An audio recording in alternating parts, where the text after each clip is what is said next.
back to another YouTube video with Ungainly Titan, and we are on World of Tanks. We're on Corellia and we're in the TVP VTU.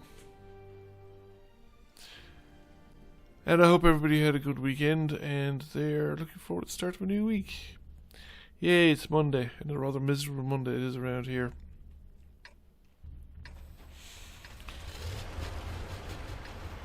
So, over the weekend anyway, I watched The Witcher. Finally starting to actually be contemporary with something. Very intermittent or hit and miss with watching TV in the last couple of years. The fact that I haven't done a lot of it really. I had been aware of The Witcher as a game, but I kind of become disenchanted with computer role-playing games the last couple of years. And I got the impression it was kind of grimdark, and I didn't really want to be involved with grimdark either. I thought the real world was grimdark enough that I didn't need grimdark in my fantasy and my fiction. I'm not sure that I would describe the TV series as that way. Narrative confusing, yes, I would say you'd have to stick with it for the first couple of episodes to figure out, but it's worth it. However, it's just the setup. I mean, they're only getting started. I really hope this thing doesn't change stable. That Netflix will continue to support it to at least a reasonable conclusion. Because they abandoned was The Expanse, which rather disappointed me, because it means that I'd now have to go and pay somebody else to finish off watching it, and I don't really want to do that. The whole point of these subscription services, I thought, was to actually have one particular subscription to watch as much as I could. However, to get back to the tank and stop rambling, the trouble is I don't have a lot to say about this tank really that I haven't actually said already about other Czech tanks.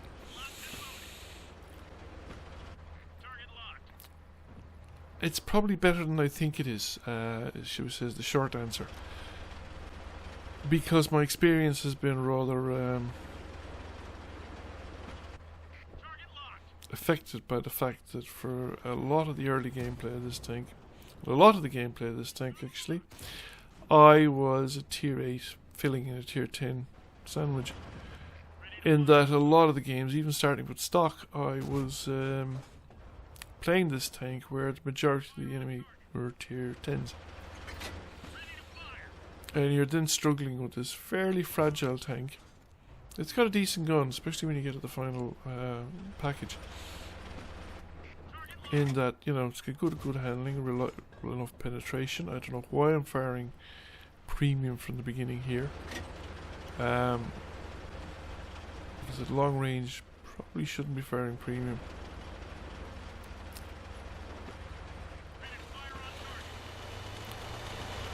And we're in trouble. However, we're in the kind of trouble where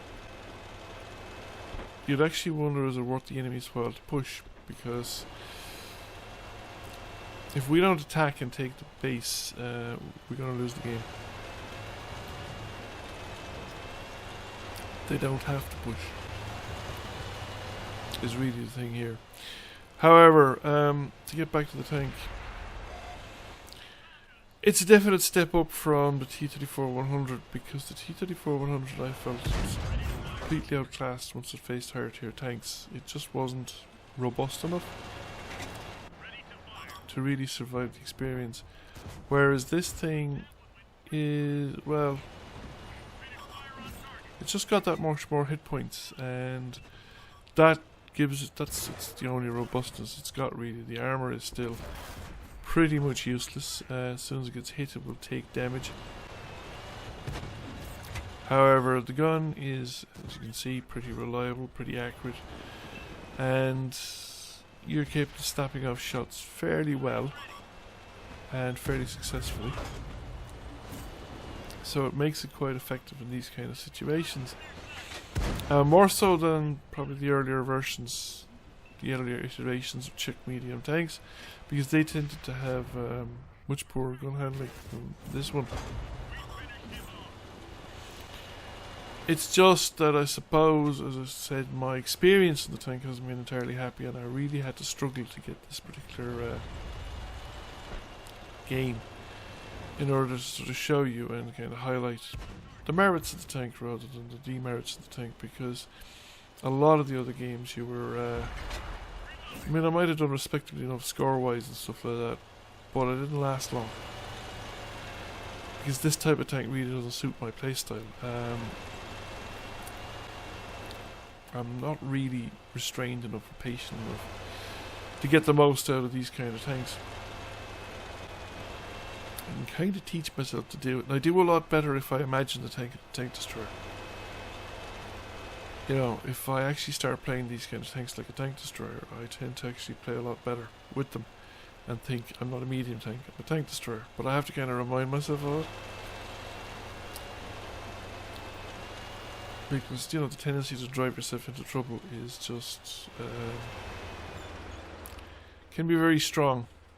So now we have the situation where the enemy team have pushed too hard, and they're now losing.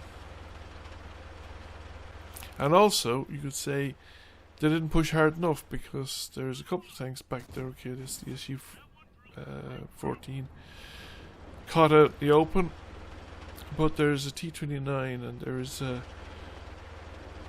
you could have either, if he had been part of the push, and he's right in the middle of the battlefield too, which is probably the worst place. He should have been on the flanks, where he could get hull down. Yeah, that's the other problem. The remaining defending tanks are actually all clustered over around the far side of the lake there, in front of their cap position, but they're not in any kind of cover. Because, as you know, once you get spotted in these locations, well, there's a Borsig in a fairly aggressive position, but he's moved into that kind of late. The other thing I suppose is this whole Czech line really is that the more crew skills you got, the more difference it makes. There are some tanks where crew skills don't actually make a huge amount of difference. I mean, you benefit. There's no I'm not denying the fact that you gain a substantial benefit from having advanced or a lot of crew skills on a tank. But there is, but some tanks are quite playable without any crew skills, because they just are. They're the characteristics of the tanks. Some of the heavy tanks, some of the better heavy tanks, things like the IS-3, for instance, the T-29.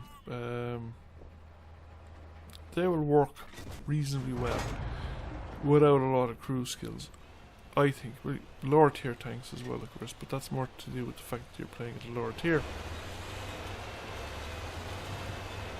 But tanks like this that rely on shooting people without being shot at,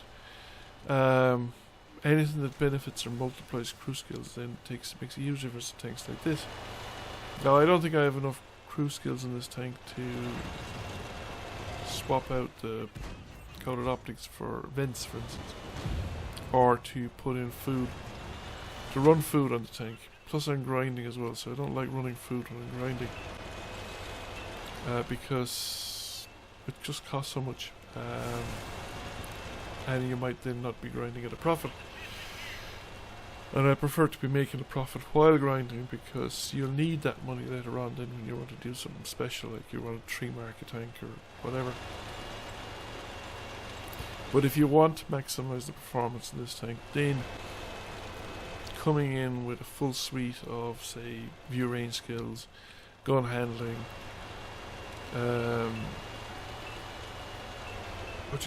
maybe stealth, or at least the ones that are most appropriate for a medium tank, and throw in vents, food, you'll get a massive boost in the performance of the tank, and that will then be reflected in your final scores and in the kind of achievements you'll be able to achieve with the tank. So if you kind of specialise in tanks like this, you can probably do a lot better out of them and knock a lot more out of them than you will if you're just playing them through because you want to grind out to the next line and just complete the line. I think the result was pretty pretty okay. We did fairly well. We got a decent amount of damage done. Over 1,000 assisted damage. Now, admittedly, a lot of that was from tracking damage at the end, and we came number 2 by experience and got a 2nd class mastery. Thank you for watching. I hope you enjoyed the video. If you did, please press like, comment, share. It really helps the channel out. And if you have not already done so, please subscribe to the channel. I will catch you all again soon. Bye for now.